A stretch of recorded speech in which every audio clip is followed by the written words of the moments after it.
Mheshimiwa DC, kwanza awali ya yote ni kupongeze wewe baada ya kuona sisi kama RUWASA kero ambazo zinafuata kijiji cha Ntobeye. Sisi kwanza kama ofisi tulifurahi sana. Ni kwa sababu gani tulifurahi? Kijiji cha Ntobeye tumeshakaa vikao zaidi ya vitatu ya kutatua kero, ya kufundisha ulipiaji wa bili za maji, lakini vijiji vya Ntobeye, hii kata Ntobeye ndo vijiji vyote ambavyo vimebarikiwa huduma ya maji. Juzi tu hapa tumemaliza mradi wa Kigina ambacho kijiji ndo kilikuwa hakina mradi wa maji wa bilioni 1.6 ambao tunampongeza Mheshimiwa Rais kwa kuendelea kuleta maji. Makofi. Ni kwa nini nasema vijiji vyote kwani hizi taarifa ni uongo? Aendelee. Ni kwa nini nasema vijiji vyote vina maji? Mkuu, kijiji cha Ntobeye, ni kwa nini wanasema hawana maji? Ntobeye kuna maji. Tatizo la hapa, Mheshimiwa Mkuu wa Wilaya, ili tatizo unalijua, ni kwa sababu hata pia ulishatutumia kijana wako Mheshimiwa Jawadu, alikuja tukakaa naye kwenye kikao hapa na wananchi kutatua tatizo hili. Lakini baada ya RUWASA kuona kwa nini wananchi wa kijiji wanaendelea kuwa wabishi kulipia huduma ya maji, tulienda kwa ofisi ya DSO ili atusaidie ni kwa nini vijiji vyote, kata zote 21 zinalipia huduma ya maji, lakini Ntobeye wanakataa kulipia huduma ya maji. Baada ya kuona Mheshimiwa Ntobeye wanagoma kulipia huduma ya maji, tulipata maelekezo kutoka juu. Kama mtu alipia huduma ya maji na ameomba, na ukiomba maana yake mtu huyu anatakiwa amekeuka mkataba ambao aliomba yeye kuvutia huduma ya maji. Na kama ameomba kuvutia huduma ya maji, sheria za maji na sheria za nchi zinaruhusu mtu huyu akamatwe na awekwe ndani. Lakini sisi tulichukua maamuzi ya kufunga huduma yetu ya maji. Kama mheshimiwa unavyojua, huduma ya maji ni huduma ambayo wananchi wanatakiwa wapate na walipie huduma ya maji. Kama wewe Mheshimiwa Mkuu wa Wilaya unalipia huduma ya maji, mimi na huyu ni nani? Lakini hapa Ntobeye tatizo kubwa ni wananchi hawalipii huduma ya maji. Ilikuwa chifu pia walipii, lakini tulipokaa na uongozi wa kijiji cha mwenyekiti wa chifu, na yupo hapa atatusaidia, chifu walikubali kulipia huduma ya maji. Kigina tumekaa nao pia mkutano, wamekubali kulipia huduma ya maji.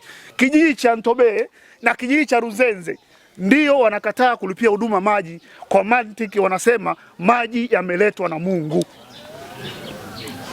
Sasa sisi tuliwauliza, kama maji yameletwa na Mungu, huu mtandao wa bomba umetoka wapi? Wanasema maji yameletwa na Esau miaka 20 iliyopita. Mara mwingine anakuwa maji yameletwa na nani?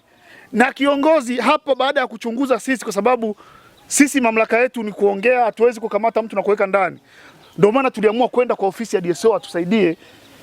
Tulichunguza za chini ambazo sio rasmi, lakini tunafikiria hapa kijiji hii kata Ntobeye, hata viongozi wanaokaa hapa wanadaiwa huduma ya maji. Hata sisi tumeshasogeza mbele ili waendelee, na ndio maana Mheshimiwa Rais juzi amesema tuanze kuwafungia mita viongozi wa serikali, akiwepo Mheshimiwa diwani, akiwepo mwenyekiti wa kijiji, mita za malipo ya kabla. Kama unakumbuka Mheshimiwa Mkuu wa Wilaya, kuu yako tukufu iliyopita, manager wa RUWASA alipresenti hii swala la ufungaji wa mita za malipo ya kabla, ambazo Ngara tumeambiwa tununue mita 100 na tutaanza kufunga kwa viongozi wa chama na serikali, ili wao wawe mfano, kwa sababu kama wao wanatumia maji kwa sasa hivi kwa kutumia mita ambazo ni mtu anatumia analipia, wanagoma. Tukifunga mita malipo ya kabla, ni lazima atalipia, kwa sababu itakuwa kama luku, hatutasumbuana na mwananchi yeyote.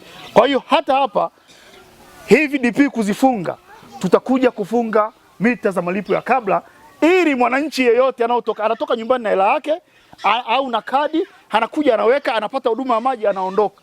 Lakini hii ya kila siku wanasema wananchi wanatumia alafu hawataki kulipia, wanasema maji yameletwa na Mungu. Ndilo ilikuwa sababu ya hapa maji yamefungwa. Ndio maana sisi kama RUWASA tunasikitika kusema wananchi wanasema hamna huduma ya maji, lakini hawataki kusema ukweli. Hapa maji tatizo ni wananchi hawataki kulipia huduma ya maji.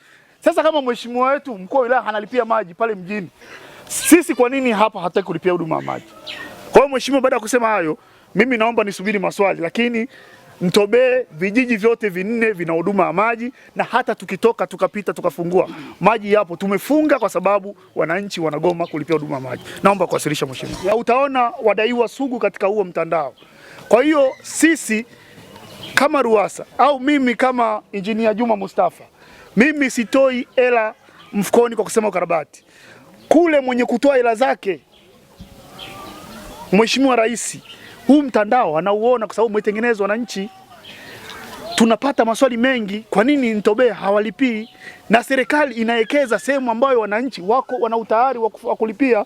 Kwa sababu leo serikali tunaekeza mradi labda kwa bilioni 1 Ntobeye, halafu wananchi wanataka kutumia huduma ya maji bure. Mradi ule unavyoharibika, leo tena wanasimama wanakwambia serikali iende kakarabati tenki nyuma. Hii mheshimiwa, kweli Mheshimiwa Rais ana mambo mengi ya kufanya, ana kazi nyingi, ana elimu, ana afya ambazo yeye anatakiwa apeleke hela kule. Lakini tukipewa leo mradi, basi wananchi na washauri tuulinde. Hichi ambacho leo mnasema ni kidogo, lakini hichi kidogo ambacho hatuthamini, hata tukipewa kikubwa kweli tutathamini. Ndio maana Kigina wamepelekewa mradi wa bilioni 1.6 kwa sababu walikuwa na utayari wa kulipia maji. Chifu kila siku huwa wakitupigia simu tunapata hata nguvu ya kutoka kukimbizana mheshimiwa mkuu wa wilaya kwenda kukarabati. Lakini huyu mtoto ambao ni Ntobeye na Runzenze, kwa kweli mheshimiwa mkuu wa wilaya, hata sisi tunaumia. Kwa sababu huwezi ukaenda sehemu kupambana, hafu wananchi wanagoma kulipia huduma ya maji.